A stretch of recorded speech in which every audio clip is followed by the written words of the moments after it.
Ferrari is the greatest team in the history of Formula One. There's no discussion about that.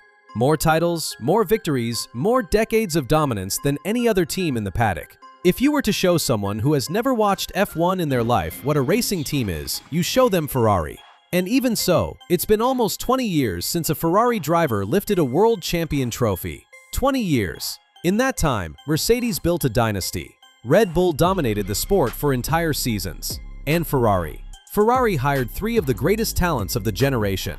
A two-time champion, a four-time champion, and one of the fastest drivers to ever sit in a cockpit, and couldn't give a title to any of them. How is that possible? Because Ferrari's problem is not a lack of money. It's not a lack of drivers. It's not even a lack of speed. The problem is something else, and it's much harder to fix than simply hiring the right driver. Let me show you exactly how this happened. To understand where Ferrari went wrong, you need to understand where it came from. In the late 90s and early 2000s, Ferrari was on a run that most teams will never repeat again. Michael Schumacher, Ross Brawn, Rory Byrne. They built a machine that simply didn't lose. Titles in 2000, 2001, 2002, 2003, and 2004. 5 consecutive years of absolute dominance in the sport. And then, in 2005, a 23-year-old Spaniard named Fernando Alonso shows up and breaks all of that. Renault with Alonso took the titles of 2005 and 2006, and it was the end of the Schumacher era. The German retired. Ferrari needed to start over. But before getting into the era of mistakes, there's an important moment that needs to be recorded. 2007. Kimi Räikkönen arrived at Ferrari that year. Alonso was at McLaren, alongside a young rookie named Lewis Hamilton. And at the end of the season, after an absolutely absurd internal fight inside McLaren itself between Alonso and Hamilton, Kimi won the title by a single point in the last race. 1 point. To this day, that is the last title that a Ferrari driver conquered. The last one.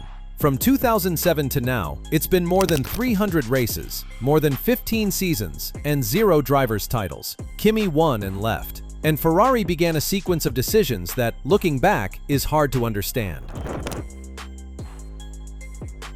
In 2010, Ferrari announces one of the most anticipated moves in recent history of the sport.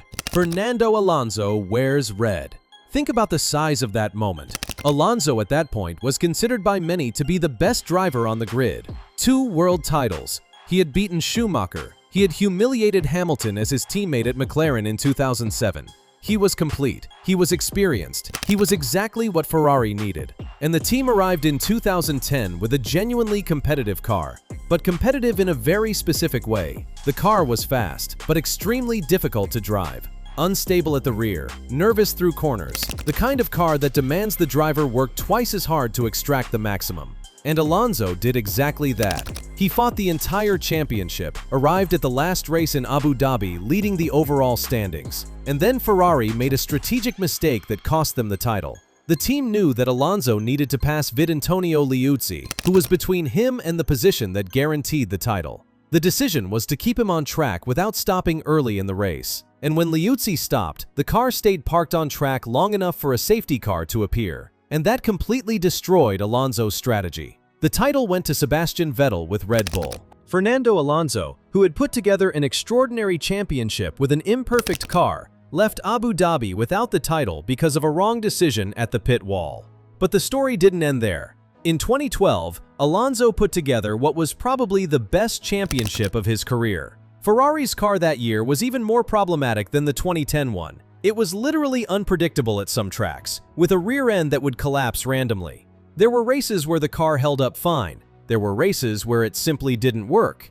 And even so, Fernando Alonso arrived at the last race of 2012, the Brazilian Grand Prix, with real title chances. In the end, Sebastian Vettel and Red Bull took the championship. Alonso finished second by just 3 points. 3 points. 2 years in a row, with 2 difficult cars to drive, with wrong strategies, with enormous pressure inside the team. And Alonso came within inches of both titles. Imagine what he would have done with a truly dominant car. But Ferrari didn't have that car. And after 2012, the partnership began to fall apart. In 2013, Red Bull dominated in a way that was impossible to compete with. And Alonso left the team at the end of 2014. A wasted generation. With Alonso out the door, Ferrari made another decision that seemed to make complete sense on paper. Hire Sebastian Vettel, four-time world champion, 4 consecutive titles with Red Bull between 2010 and 2013. Considered by many as one of the most complete drivers in modern F1 history, especially in terms of race intelligence and tire management. The plan was simple: take one of the best drivers in the world, put him in a team with history and resources, and fight for the title. And in the first years, it seemed like it was going to work. In 2017, Ferrari arrived at the start of the season with a car that was genuinely fast. Vettel won the Australian GP in the first race of the year, won a few more important races, and for a good part of the season he was in the title fight with Lewis Hamilton and Mercedes. But then the second half of the season arrived, and that's when Ferrari started to crumble again. Mistakes in races, mechanical failures on Vettel's car at critical moments, overly conservative strategic decisions, and Mercedes, which had a characteristic of being a car that improved throughout the season, kept growing while Ferrari stagnated. The title went to Hamilton. In 2018, it seemed like Ferrari had learned. The 2018 car was perhaps the strongest the team had built in years. Vettel led the championship for a good part of the season, and then Germany came. At the 2018 German GP, Vettel was leading the race in the rain, with the title increasingly within reach, when he made a mistake going into the pit lane. He spun alone without contact with any car, without any obvious reason other than the pressure of the situation, and threw away a victory that seemed guaranteed. From there, a series of driving mistakes, team strategy errors, and Mercedes kept increasing the gap. Hamilton took the title again. 2 years, 2 times Ferrari seemed to be on the right path, and 2 years that ended the same way, with Mercedes celebrating and Ferrari looking back trying to understand what went wrong. Vettel stayed until the end of 2020. In those last 2 years, with a car that had regressed significantly in performance, the partnership had already completely fallen apart. The German left without a single title by Ferrari. Another wasted generation. In 2019, a 21-year-old from Monaco starts drawing attention in a way the entire paddock noticed. Charles Leclerc, in his first full year with Ferrari, was leaving Sebastian Vettel behind in qualifying, in races, in pure pace. One in Spa, one in Monza, in Ferrari's home, in front of the Tifosi, and showed a raw speed that hadn't been seen in a driver of that team for a long time. The narrative that formed was clear. Leclerc was the chosen one, the driver who was going to break Ferrari's drought. But the years kept passing, and the pattern kept repeating. 2022 was the year that came closest. Ferrari arrived at the season with a genuinely competitive car, the F175, and Leclerc won the first 2 races of the season in Bahrain and Saudi Arabia. It seemed, finally, that Ferrari had the complete package. And then the car started having problems. Engine failures, monumental strategic errors. There's a 2022 Monaco GP where Ferrari called Leclerc into the pits at the wrong time and destroyed his race in front of the crowd in Monaco, the track of Leclerc's father, the place where he grew up. And by the end of the year, what was a title-fighting car had turned into a distant second place in the championship. Verstappen and Red Bull dominated the rest of the season. 2023 and 2024 were even worse. Red Bull was unbeatable in 2023. And in 2024, McLaren grew in a way that left Ferrari as the third force in most races. Leclerc is still there. It's already been more than 100 races with Ferrari. He's still one of the fastest drivers on the grid, especially on Saturday in qualifying.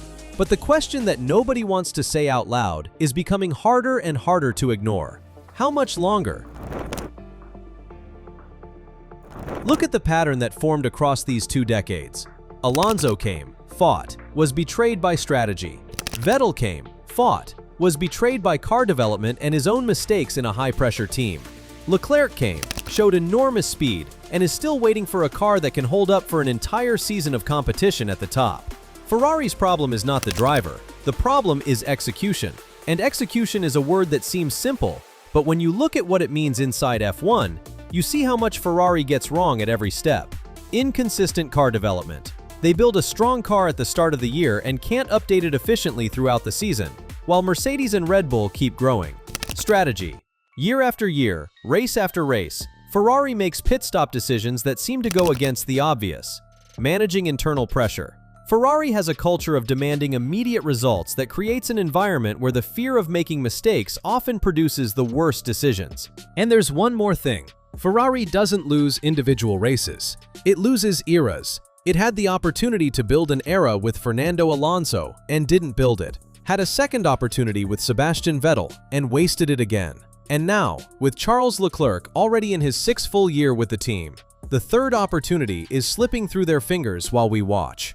The question is not whether Ferrari has talent. It clearly does. The question is not whether it has money or structure. It has plenty of both. The question is whether Ferrari still knows how to turn that talent and those resources into correct decisions at the moment that matters most. Because in F1, you can have the fastest driver in the world, the most beautiful car on the grid, and the highest budget in the paddock, and still lose the title because of a strategy mistake on a Sunday afternoon in Monaco.